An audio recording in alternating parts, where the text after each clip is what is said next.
Have you ever said, I'm married with him, I'm proud for my son, I'm thinking for changing jobs? If yes, don't worry. Today you learn the most common preposition combinations the English learners often get wrong. By the end of this lesson, you'll sound more natural and confident.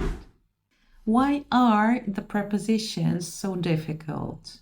The problem is that prepositions don't always translate directly from your language. In some languages, you can be married with someone. In English, you're always married to someone. That's why it's important to learn combinations, not individual words. Think of them as vocabulary chunks. So let's start with one of the most common mistakes that English learners make. Imagine you meet someone and you want to ask about their husband or wife. Many learners say, are you married with someone? Unfortunately, that's incorrect.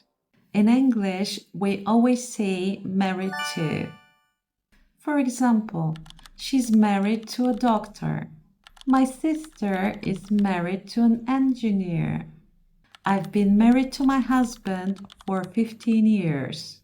Now you may wonder, why do we use to?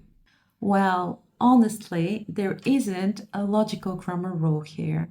English simply treats married to as one fixed expression. That's why I always tell my students, don't memorize the word married by itself. Memorize it as a whole phrase. Married to. Think of it as one vocabulary item. Now, let's practice together. Repeat after me. She's married to a doctor. Again. She's married to a doctor. They're married to each other.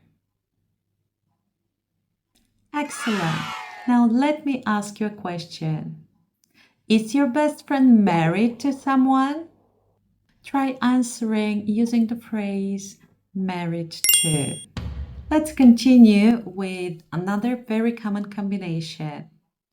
Proud of. This one is used whenever you feel happy because of someone's success or because of something you've achieved yourself. Listen carefully.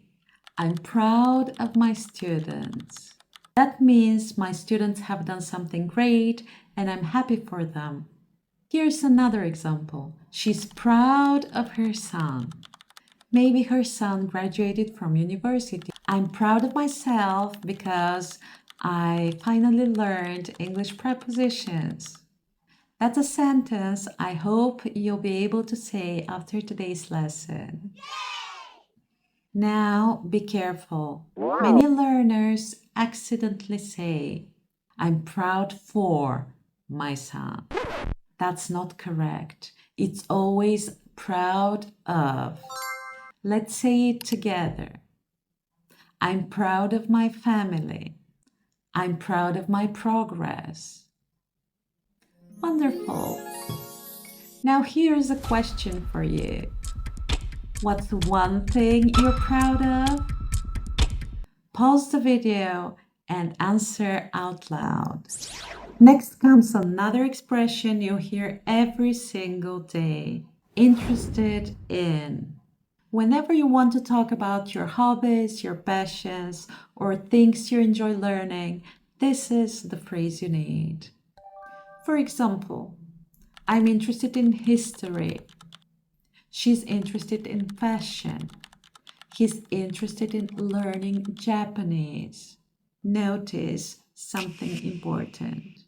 After interested in, we can use either a noun, I'm interested in football, or a verb ending in ing. I'm interested in learning English. Never say I'm interested on or I'm interested about. Those sound unnatural. The combination is always interested in. Now, think about yourself. What are you interested in? Music, travel, business? Try making one sentence. Let's talk about abilities now. Whenever someone has a skill, we use good at. Listen to these examples. She's good at maths. He's good at cooking. My brother is good at fixing cars. Notice that after good at, we often use an ing verb.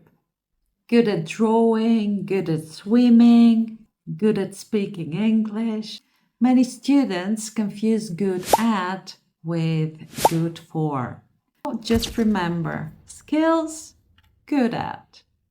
Let's move on. Imagine that you don't like spiders. You don't simply dislike them, you feel fear. In English, we say, I'm afraid of spiders, not I'm afraid from spiders. Let's look at more examples. She's afraid of heights. Many people are afraid of flying. He's afraid of making mistakes. Notice again, we can use a noun, afraid of dogs, or an ing verb, afraid of speaking in public. Now, I'd like you to think about yourself. What are you afraid of? Maybe nothing? Or maybe spiders, snakes, exams, public speaking.